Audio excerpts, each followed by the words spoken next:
Alrighty, NASCAR, back with another Chase for the Checkers show. This is a NASCAR betting show. Glad to have you here. Thanks for checking it out. We're going to be talking bets for Atlanta. I will not call it Echo Park. I won't do it. It is Atlanta. It always will be. So we're going to dive on in. Let's start off with how we, a little bit of a recap, how we did for Daytona. We picked the winner-ish. We had the winner for a top 10. So that hit. We had Tyler Reddick for a top 10. That was the only one that hit. We missed the laps led by anybody. I think it was like 44.5, and I believe Bubba Wallace led like 40 to 42, something like that. So we were close on that. And then, of course, you know, we had a bunch of guys who looked like they were going to get a top 10. Or might have, we had Chase Elliott as a winner. So we were close. No cigar. You know, close only counts in horseshoes and bowling, whatever it is, the saying is. So anyways, we're moving on to Atlanta. Now, I don't have a lot of props for this one. I do have one that I will give towards the end. So really, we just got a couple top 10s and we got some winners. So let's jump in, and I'll break down a little bit as to why I picked the ones that I did. So let's start off with some top 10s, okay? So first thing I look at when I look at top 10s, I go to my guy Ryan's Twitter, iFantasyRace. It's iFantasyRace. I'm going to put it right here. The reason I keep saying it's iFantasyRace is because for whatever reason I keep wanting to say iFantasyRacing, and it's not that. So I apologize, Ryan. It is iFantasyRace. Check that guy's Twitter out. He's got tons of stats. If you are into betting NASCAR, you're just like a stat nerd like I am about this stuff, I encourage you to check his stuff out and to give him a follow. So this is one of the things that I looked at for my top 10 picks, and that is the Atlanta Next Gen average finish. So on here I have a couple guys that I have starred who just kind of stood out to me for the finishes that they have and that I like. So first one I have here is Carson Hocevar. Now Carson has really impressed me. Well, I say has really impressed me. He impressed me last week at Daytona with the patience that he showed and the speed that they have. And you know, obviously, he had the almost win here last year with Kyle Larson and Christopher Bell, who ended up winning. He's got an average finish of 11.75. He's got a 19th, 16th, a 2nd, and a 10th. So I took Carson Hocevar for a top 10 at plus 145. I took that on DraftKings. I like his odds. That's not going to be the last time you hear his name, by the way. Moving on to another pick that I really like for a top 10. I've got that number 47, Chef Boyardee, Ricky Stenhouse, to get a top 10. He's got an average finish of 15th here. Now, going back all the way to 2022, he's got a 31st, yuck. Then a 17th, 10th, 6th, 14th, 5th, and a 6th. So last two races were 5th and a 6th. That's really good. Last four races have been top 10, or last 3 out of the 4 have been top 10 with a 14th. So I really like Ricky to get it done here for a top 10. I mean, like I said, obviously right here you can see the stats that he's been really good here. So I like Ricky Stenhouse for a top 10. I took that on FanDuel at plus 230. Plus 230 on FanDuel. I've got Ricky Stenhouse for a top 10. Moving on to another Spire car, Michael McDowell. I've got him for a top 10. I took him at plus 340 on FanDuel for a top 10. Michael McDowell has a average finish of 15.63 with his last few races starting from 2022, so his just next gen average finish. So this is since he has started racing the next gen car in at Atlanta. So keep in mind these stats will have some of his front row finishes as well. But jumping in, he's got a 24th, 15th, 21st, 4th, 8th, 22nd, 13th, and 18th. So other than that 22nd and really that 18th, he's been in the top 10, if not close. So I like him to get it done. And at plus 340, he's a really good, if you want to call this a super speedway. I mean, it basically is at this point. He's a really good super speedway racer. So I like him at plus 340 to be aggressive, to be up there, running up front. I mean, if you remember at Daytona, him and Carson were up front. He did a really good job. So I like Michael McDowell at that number at plus 340. Now, I've got one more top 10 that I want to talk to you about. This guy has got an 18.5 average finish, but let me tell you why I like him. Zane Smith in that 38 car since 2024. So not a full slate of next-gen races here, but since 2024, he's got a 35th, a 21st, then an 11th, and a 7th. So in his last two races, he's really shown some speed here. So even though he's got a almost 20th average finish, I really like what he's done in the last two races, and I like to see that trend keep going up. So I took Zane Smith at plus 320 for a top 10. I took that one on DraftKings. So I really like that one as well. So my 4 picks for a top 10 are Carson Hocevar, Ricky Stenhouse, Michael McDowell, and Zane Smith. Those are my 4 top 10s. I like at least one of those guys to get it done. But honestly, I wouldn't be surprised to see, we had Mayhem here the last time we went. So wouldn't be shocked to see 2 of these guys in there at least. Long shot to get all 4 probably, but crazier things have happened. So those are my top 10 picks. Moving on to winners. Now we're going to keep this next gen average finish in our hands. We're going to talk about that. But we're also going to bring up a couple other things here. I got to get all my papers in order. Here we go. So for winners. Now, I don't have too many, I don't have any long shots really except for one. So let's just rip that Band-Aid off. I said I'd be talking about him again. Carson Hocevar, I took it plus 3,000 on DraftKings to win. Same things for the top 10. He showed speed here last year with a, that second place finish and then a 10th place finish. He was up front at Daytona. He's aggressive enough to get up there, but also seems to show enough patience now. I'm going to believe he has it until he doesn't to, get it done. So Carson Hocevar, a guy who finished second here last year, to be at plus 3,000. I really like that.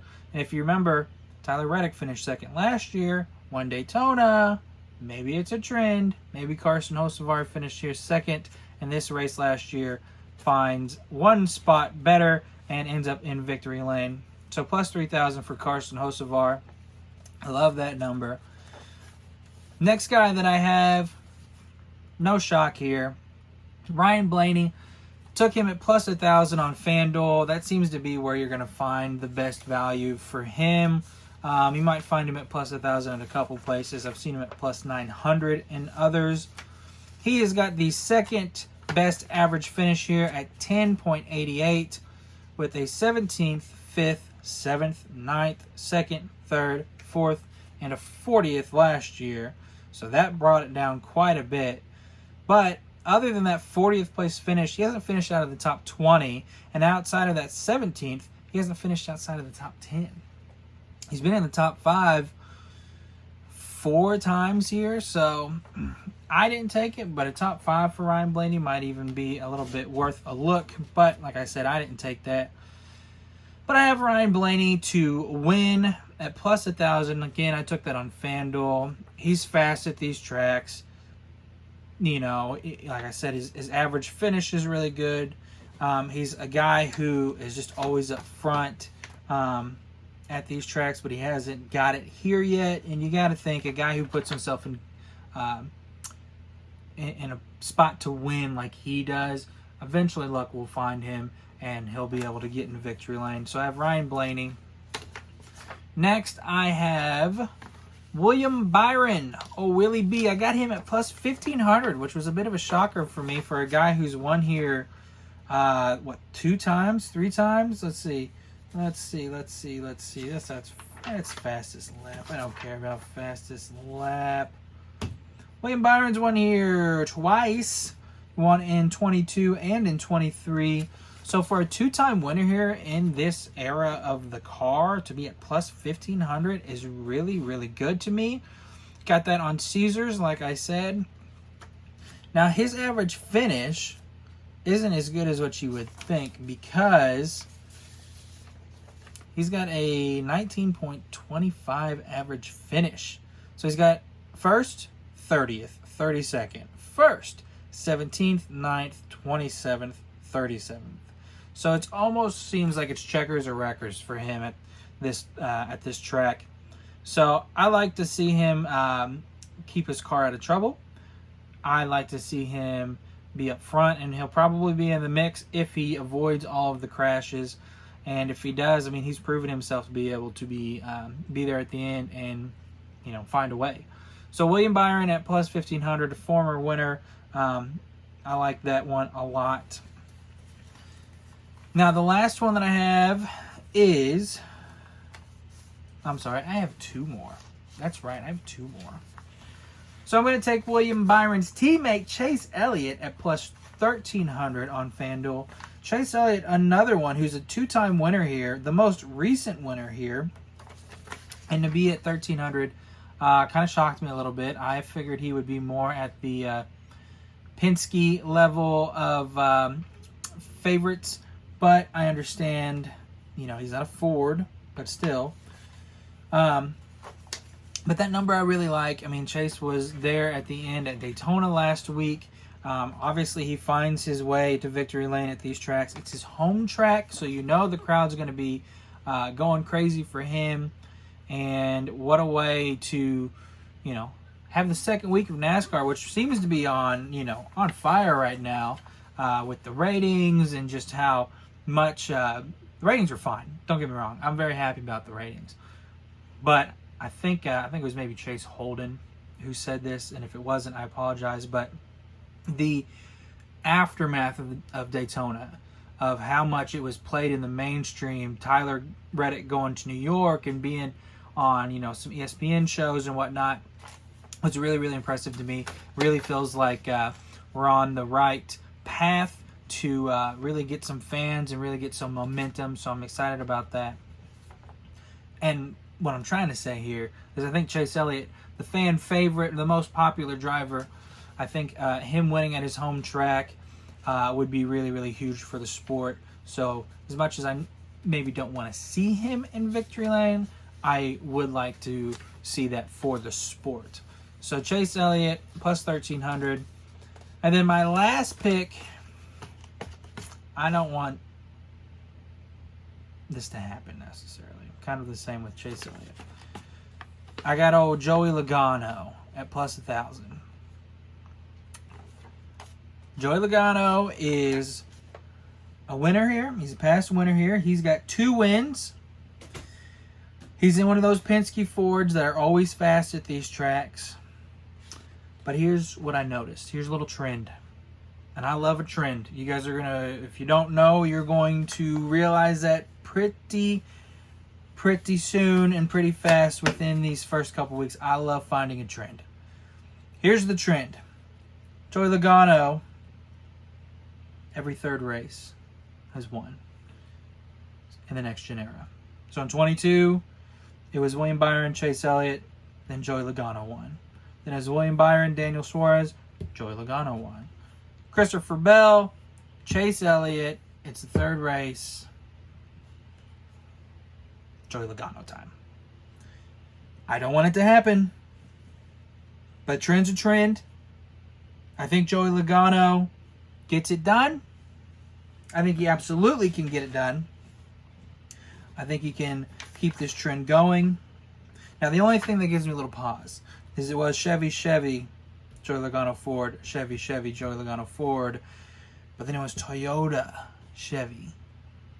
So, I don't know if that means that it will be broken. I don't know if it's just every 2 wins or every 2 races that he doesn't, or what am I trying to say? I don't know if it is every 3 races he wins or if it has to be Chevy, then Joey Logano. I don't know. So, I'm going to test it with it being every 3rd race Joey Logano wins here at Atlanta. So, if that is the trend, it is Joey Logano time, and having him at plus 1,000, that's about as good as you're going to find it anywhere, is my pick. So, just to go over it again, my 5 winner picks are Chase Elliott, William Byron, Ryan Blaney, Joey Logano, and then Carson Hocevar. The prop that I like, because I looked and there wasn't many, but the prop that I like here is Tyler Reddick at plus 650 to be the top Toyota. Now, Tyler Reddick, our Daytona 500 winner, is not always the top Toyota here. He was the last time we were here, but he has played runner-up for top Toyota the last few times, or a few times here, and every time the person who's beat him has been Christopher Bell. So it looks like it's been about 3 times where it has been Seabell and then Reddick. So it looks like in 2024 in the second race, Tyler Reddick was 6th, Seabell was 4th. And then in 2023, the first race, Seabell was 3rd, Tyler Reddick 5th. So I think Reddick was maybe the 4th best top Toyota option. Seabell was obviously 1st, and that wouldn't be a bad bet. I think it was around 320 to 380. So I don't hate that one, but I just wanted to find something with a little bit more juice because honestly, I figured it would be either Seabell or Tyler Reddick as 1st and 2nd, and that's what a lot of books had, except Caesars, for some reason, saw it different. They had, I think, like maybe Bubba Wallace and Briscoe with Bell and then Tyler Reddick. So I wasn't going to take either one. I was just going to stick with what I had. When I saw that at plus 650, I jumped on that. We don't root for wrecks, but if something were to happen to Seabell and Tyler Reddick also does not wreck or stays out of trouble, he has usually been up towards the top. Again, he's proven that he can race at these types of tracks. So at plus 650, I just really liked that to be top Toyota. That's another one, kind of like I've said last week at Daytona. There's some odds that you won't usually see for these drivers because of the type of track it is. So on a normal basis, you probably will see Tyler Reddick, 2nd or 3rd and be a lot less odds than this plus 650 for a top Toyota. So I really liked that one. I jumped on that one as well. The only other prop that I kind of like, but I'm just not going to do it because this has put me at 10 bets. And even though I'm kind of splitting what I would usually lay on a race just because it's a super speedway, I'm not going to take it. But Ford to win as I think plus 185 on like DraftKings or something. I've seen it at 160. I like that. I mean, for Ford, you're going to get all the Penske guys. You're going to get the RFK guys. You'll get, some of those long shots, which, won't do anything for you because it's just all going to be one number. But you get some other Fords as well. So I think that's a good number. Chevy's the favorite. Toyota would be the 3rd. But I really like Ford. Kind of going along with that Joey Logano trend that I said. Even if it's not Joey, I really think Blaney can get it done. Or even Cindric. If you remember, Cindric was up there and led a lot of laps at one point in one of these races. So that would be another one that I would, I would maybe look at. But I personally am not going to take it. So those are my picks for Atlanta. Again, I refuse to call it Echo Park. Let me know if you guys are telling any of these bets, if you have already thought of these bets. Let me know what you like about them, why you picked them, why you're choosing to go against some of these bets. Let's start a conversation about it. I would love to talk car with you guys. Other than that, season's rolling. We're on to the second race. Should be a really good one. I'm super excited for it. These Atlanta races have been so much fun, and ready to hopefully get on here the next show and talk about how we won some money. So, thanks for watching. Like and subscribe. Share it. Tell a friend if you've liked what you've seen so far. And until next time, guys, I'm Matty NASCAR, and this has been Chase for the Checkers.